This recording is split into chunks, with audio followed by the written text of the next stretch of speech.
How to find success in just 10 easy steps. Join me today.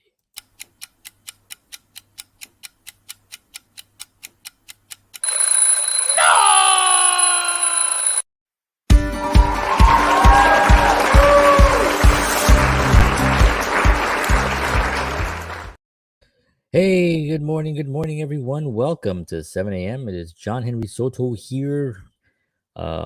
Today is June 4th, and it is 2021. It is my wife's birthday. My wife's birthday is today, so happy birthday to my wife. And I don't know, it's just we've been together 20 years, 20 birthdays. But yes, happy birthday to my wife and my lovely wife. Very nice person. Um, so when we started this, I kind of made a little infomercial voice, which you hear so many gurus online kind of taking that position where they all have the answers and stuff, So I come up here and I do these things. I don't know if these are helpful, you know.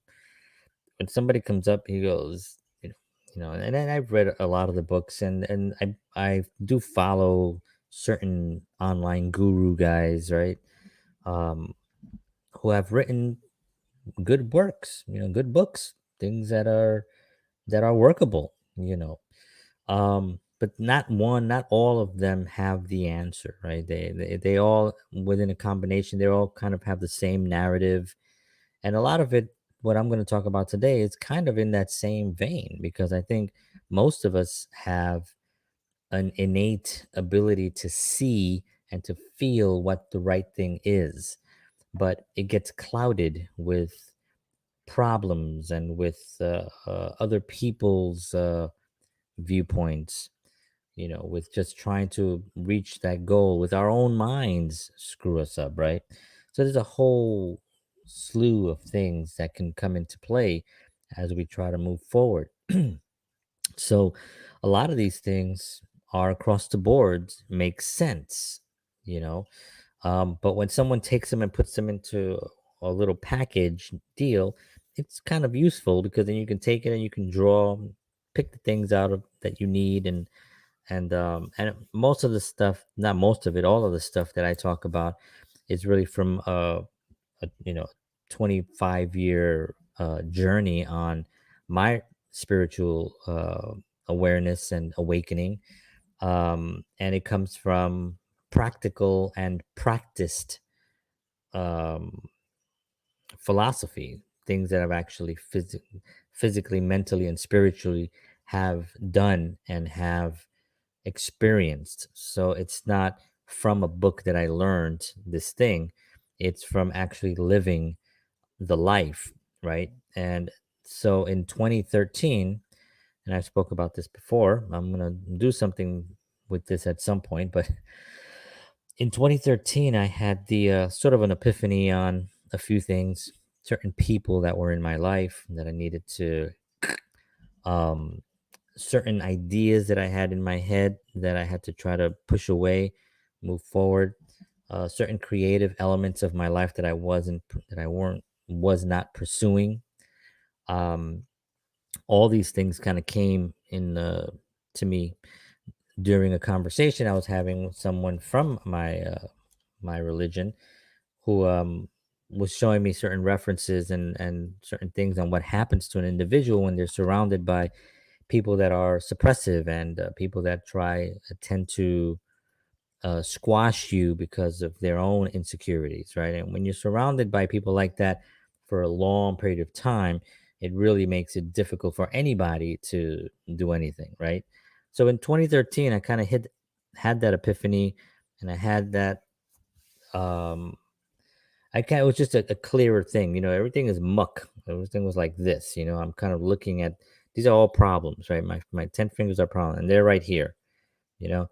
And what happens is, in Scientology and in my religion, and studying the spiritual awareness and being able to understand life more clearer, it kind of does this.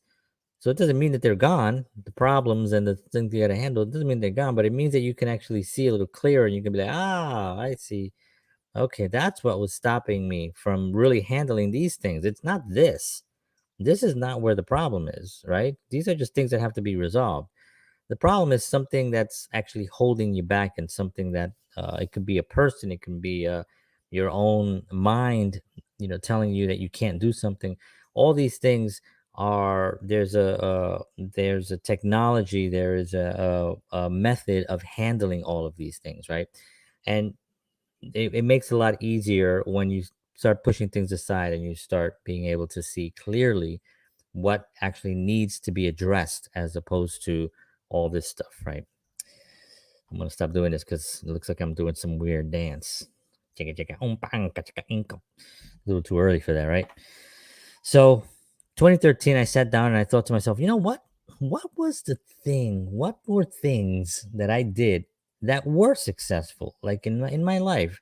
And I'm talking about growing up in the Bronx and growing up surrounded by drugs and violence. Having witnessed murders and things like that at a young age. Um, being poor, the welfare system, the projects, living in tenement buildings, drug use around me, all those things, right, were part of my line, my timeline, right, my life. And what was it that I did to get out of that environment, to get to New York City, to Manhattan, from the Bronx to Manhattan, to get an apartment there with like five people in this kind of rundown apartment, um, to find work, find jobs, pay my bills, meet my wife, get married, have children.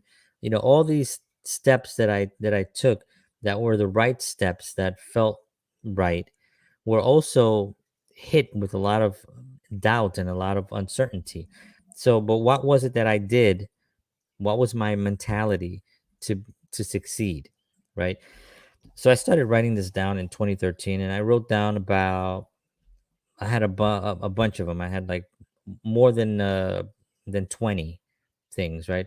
So I started uh, kind of condensing it, right, into and making it more concise into a smaller thing, and trying to put some things together. And once I did that, I had 10. I know 10 is a very cliche number, you know 10 best, it's a mind number, right? The top 10, the 10 commandments, the 10 best dress, the 10 worst dress, the 10 top restaurants. All these things are it's a number. It's like almost like a marketing tool, right? So it came to 10. Why it came to 10? I think I put a couple of them together where it could have been to like 12 or 15, but I thought these kind of are similar, so I kind of put them together. And I came up with this list of these 10 things that I personally followed. And not always, because I'm not a perfect person by any means. Um, but I followed these steps, and I was able to find um, a common awareness, or a common knowledge of these things, and put them down on paper, right? Um, and we're gonna go through these now. So that was 9 minutes of explaining it, and the rest of the time I'm just gonna go through them and just briefly talk about them. So these are like my actions for success. So they're not necessarily, you can pull out one thing from here that you think, oh, this might be valuable, or you may just say this list is worthless to you, or you may say this is actually something I can use and I can live by, right? So without further ado, here's my actions for success that I wrote in 2013, that I utilize till this day. Still not perfect, because I still make mistakes. But number one is this one, which if you're unhappy with your current situation, change it. Something can be done about it. So this is something that a lot of people sometimes don't like to hear when they're having a problem. And I know this because I remember thinking to myself, what was it that sometimes angers me when when I'm going through something? Usually in my religion, and when I was working at the church, when you have a problem, they'll be like, well, something can be done about it. Just figure out what can be done. Everybody's so positive all the time. And I remember coming into it in 1995 and being like, but I can't handle it. It's hard. You don't understand, but they were, very positive. Well, you know what? Something can be done about it. Maybe you don't know what that is yet, but something can be done about it. You need to sit down and try to figure out what it is that you have to take responsibility for to resolve that problem. And once I had that kind of viewpoint, then life became a lot easier because then I realized, okay, no matter what it is that's in front of me, if I sat down and thought, okay, this is the problem that I have, how am I going to resolve it? It doesn't mean that I have the answers to everything. It means that I'm willing to sit down and just confront it.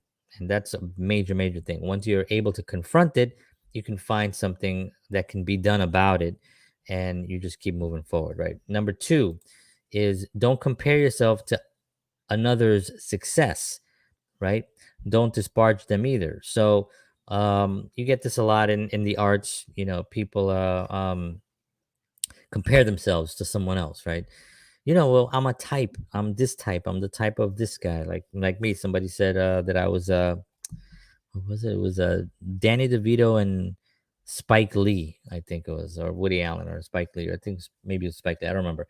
They said that I was Danny DeVito, Spike Lee, and then I added with some sazon, Goya sazon, right? With some sazon. So that was my little Spanish added to it. So I don't want to compare myself to those guys. I'm not that. I'm a Puerto Rican from the Bronx and whatever. Here I am, and I'm me, right? But when you compare yourself to someone else, it's not really comparing yourself. It's you're sort of like seeing what they're doing that's making them successful, and maybe you want to emulate that success. Maybe you want to emulate those steps that they took. So comparing yourself is not really the thing to do, and that's what with artists that are out there. There are people just at work that compare themselves. Body type. Oh, that dude is like so good looking. He dresses so nice, and I'm here with a cowboy hat and a white cotton shirt. Um, so that comparison is really just unhealthy. So don't compare yourself to don't compare your situation. What is it? Don't compare yourself to another's success. So if somebody else is doing well and you're still kind of like on that path, and you're like, wow, man, they're out there, whatever. Don't compare yourself, but also don't put them down. Don't put anybody down that's successful. You get this a lot from frustrated artists that they'll look at some celebrity and be like, I can't believe that guy made it. He's got no talent. That got way more talent than that guy. That guy is nothing. And that is such a dangerous and cancerous way to be. Your success gets squashed, because you're doing that. So don't do that. That's what I do. Again, I'm not telling you what to do. I'm telling you that's what I decided. That I was like, you know what? I don't want to compare myself to them, and I don't want to put anybody else down for their success. I need to accept it. You know, they put themselves in a position for success. Whatever that was, they did that. You know. All right. Number three, surround yourself with people that will motivate and inspire you, and always motivate and inspire others. Those that don't find value in what you're doing don't matter. So don't pay any attention to them. They will go away eventually when they realize they can't win. So this has to do with two things that I kind of combined. It's about motivation, really. It's about being around people that that value you and that motivate you, right? And when you're around people like that, you tend to start motivating and seeing the value in others. So these things in combination, you know, um, make for one thing. That's why I put these things together, because that's one of the reasons why people find someone else valuable, right? It's because they're motivated by them.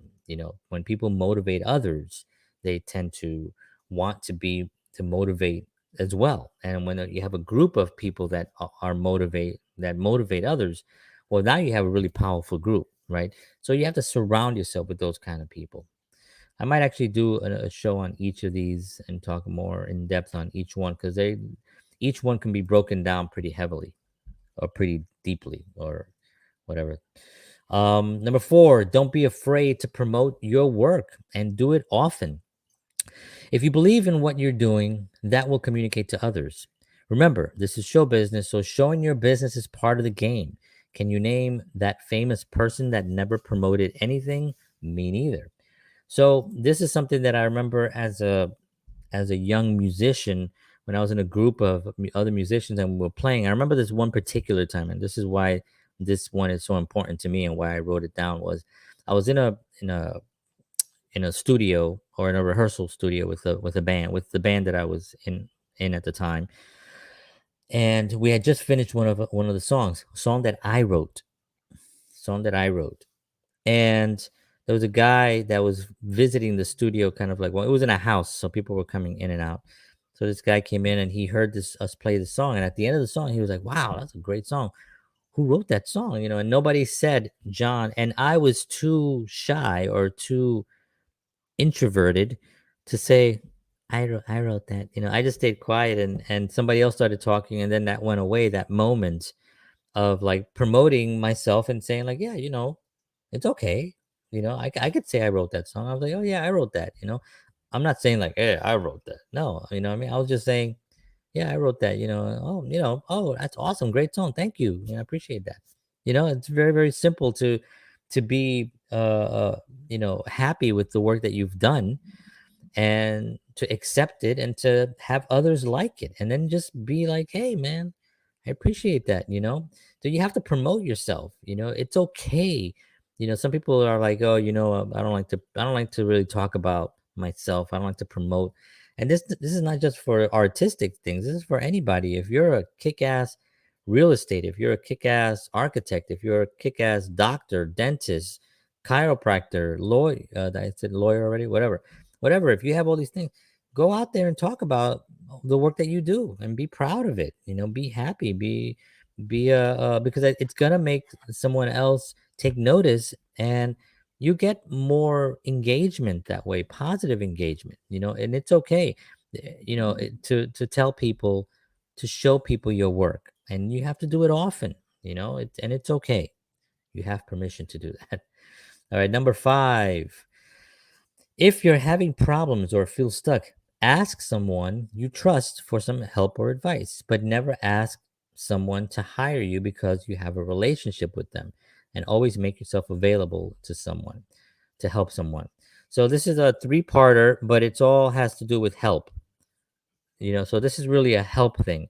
The reason I put all these together is because help is part of it, right? It's the same concept with all of it. So um, when you're asking for help, I have a lot of people in the business, right, and entertainment and stuff, and I can call up certain individuals that are very, very well known, right? And I don't do that too often, but when I do, I don't call up to ask for a job or to ask for something. I'll ask because I have a question, and I want to pick their brain on something, and I'll send them something that I wrote, or a film or something for them to give me their 2 cents on, right? And 99.9999999% of the time they're awesome. They give me all the right answers, and then that's the end of the conversation. You know what I mean? I don't go, yeah, I really am trying to make it. Maybe, if you can introduce me to your agent or whatever, manager, or maybe you can actually, whatever, put me in your next film. That's always the worst, right? Because I've gotten that myself. um People just ask you, can you put me in your next film? I'm like, but you're not an actor. I know, but I know I could do it. All right. Um, so asking for help is extremely important. Being there to help others is equally as important, but don't expect anything. Do it because you want to help, not because you want to get something. Number six, take time every day to do some personal enhancement. It can be a new course, read a book, on your art or life, a seminar. Learn something new every single day. So this is for me is my personal enhancement. I do my course. I have a course that I'm on right now. My wife is on a course. We've been, because of the pandemic, we're not able to go into our church to actually study in the course room, so we do it at home, an extension course, and we take photos of our work and we send it into the supervisor, and they help us out with it if we're having any issues. um, that's my personal enhancement, but my personal enhancement also is listening to music. I mean, really listening to music. I don't mean having music in the background. That's, I do that too, like in the kitchen when I'm cooking and when I'm cleaning the kitchen and when I'm making food for the kids. I got music playing and stuff, or I have it in my ear if they're, if they're on their tablets and they don't want to hear my jazz or my blues or whatever whatever I'm listening to. um but that is part of it. But I also have another thing that to me is more important, where I sit down and I just absorb music and I listen to some music, but very deeply. I also play. So personal enhancement for me is playing guitar. It really it fills me up spiritually, and I feel alive when I'm doing it. Okay. Um is this oh wait, that's not, I just did that. Okay, so number 7. Find a solid platform for life that works for you and that you're willing to die for. It can be a religion, a faith, a belief, or a philosophy of life that gives you tools to improve your conditions and help you reach your goals. So, this one and number 6 with personal enhancement, and this one are a little bit different, because personal enhancement can be people just like running, and you can't really build a foundation. Oh, maybe some people can, they do it for a living, they love running. But running, exercising, eating well, that can be also part of your personal enhancement um journey as well. Now, this other one has to do more with your philosophy, your spirituality, your religion, your something that you really believe in so heavily that you're willing to die for, something that you're that passionate about and that you believe in 100%. And maybe it's not even a belief, maybe it's actually a certainty, right? There's a difference between a faith and a certainty, right? A faith is, you have to have faith on something and you hope that that's what it is, right? And then a certainty is when you've applied and have practical use for something, that you have so much experience applying that you're successful with it, right? That's a certainty, right? Maybe you have something like that in your life. Find those things that you're so passionate about and willing to die for, that it becomes part of your, it just becomes so innate in you that you ooze this philosophy out of your pores, right? So that's a really important one, and it has to be something powerful, powerful that you're willing to die for. This is a big deal. All right, number 8: be true and honest to your partner. Get them on your side and helping you achieve your success. At the same time, help reach their goals too. I should probably write, at the same time, help reach their goals. Yeah, that's fine. Help reach their goals too. You should never have to convince a partner or anyone to help you succeed. So this is a really important that my wife and I went through early on in our marriage. Almost destroyed our marriage and ended it. And throughout the years, it had been always an issue, because I'm an artist, and sometimes you can go a month making no money and another month making good money, right? It depends. You get a job doing a commercial, you get paid 5 grand, you get the next month you don't have anything. So it's a kind of a shaky business, right? So it was a little bit, in the beginning she didn't understand what this was about. She didn't understand what I was doing. She didn't understand a lot of things about me. I don't know if she still does, but if she does now. But the conversations were based on this a lot, and we had to get on the same page, or this was just not going to work. And I'm happy to say that today we're on the same page, and we still have our discussions about certain things, but it's all based, heading in the same direction, because we want the same things. We have children, we have goals that we're trying to reach. She's an artist. She had been an artist her whole life, but she was very suppressed as a child, not really showing her art. Somebody told her, I won't say who, but somebody told her that anything that you create has already been done by somebody. When she was a little girl, somebody told her that, which is a tragic thing for anybody to say to a child. So she had a lot of suppression in her environment, growing up. So because I know how important art is to me, I knew that it would be important to her. So I helped her build her business. She has her business now, which is yourwholesomejourney.com. You can see her artwork there. She's got beautiful art. She's making more art, and she's gonna continue to expand in that area. And it's really fulfilled our lives together because now she has the reality of being an artist. And that was the second part of not that one. The second part of number 8 is get them on your side and helping you achieve your success. At the same time, help reach their goals too. Help them. Help them. They're equally as important. Marriages fail because one person thinks, "Well, just help me because once I get there, then I'll help you." No, that's BS. You both have to help each other achieve your goals. That's how you reach success. All right, number 9. We're almost there. Use your time wisely. We have 168 weeks, 168 hours in 1 week. After we sleep, eat, and commute, we are left with anywhere between 50 and 70 hours. With that time, you need to spend time with family, work on your goals, and work on your goals. It's plenty of time. If you're working more hours or feel it's not enough time, then refer back to number 1 on this list, which is if you're unhappy with your current situation, change it. Something can be done about it, right? So heading to this one, yeah, we have 168 hours a week. Um, I tell people this all the time: audit your week. Okay, I work from this time to this time. It takes me this long to get to work. I know that that's a block of time that I have to be responsible for my job.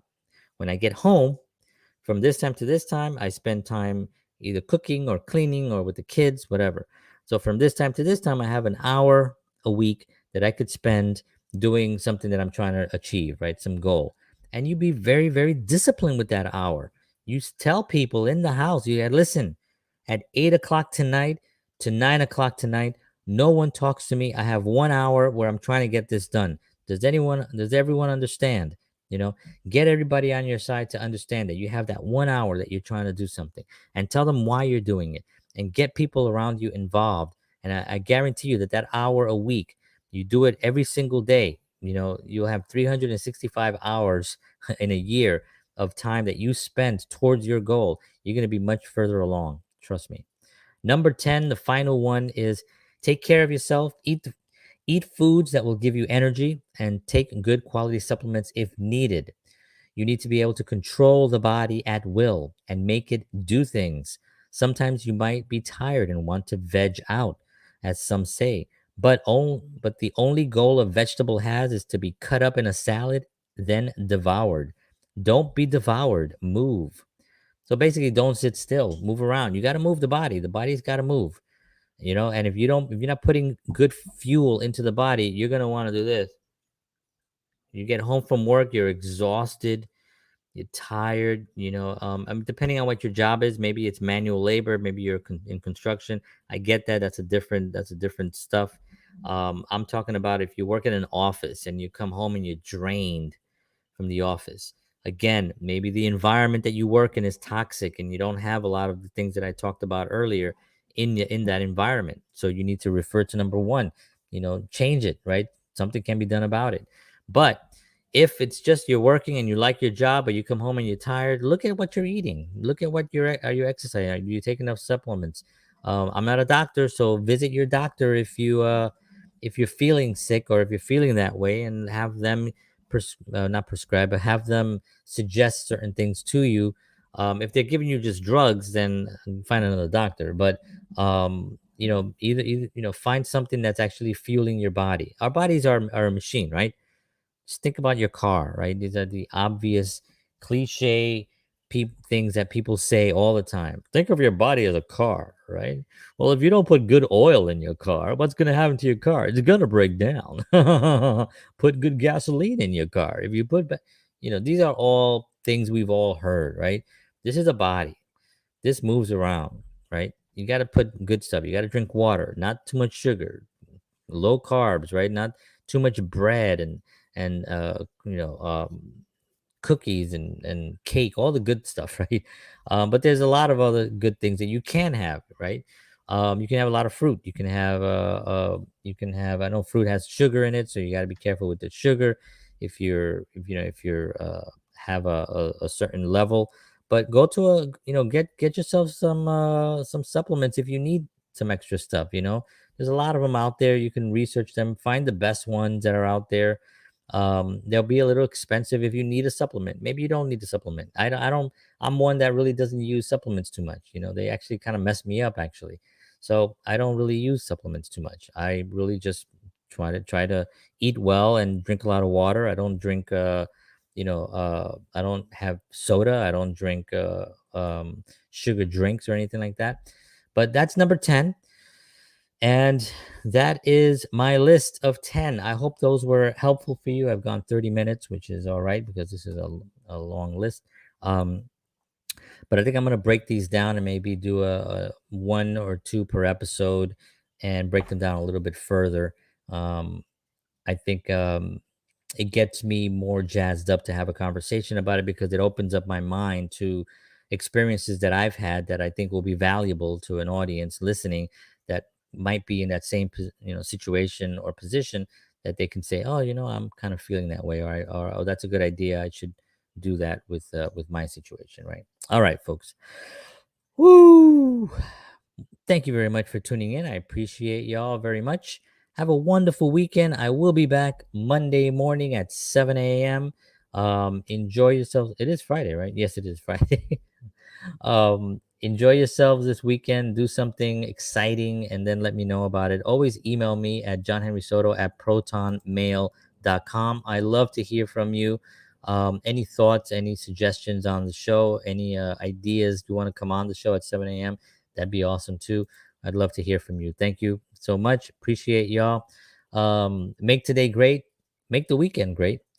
Do the things that you love. Take care of yourselves. And as always, peace.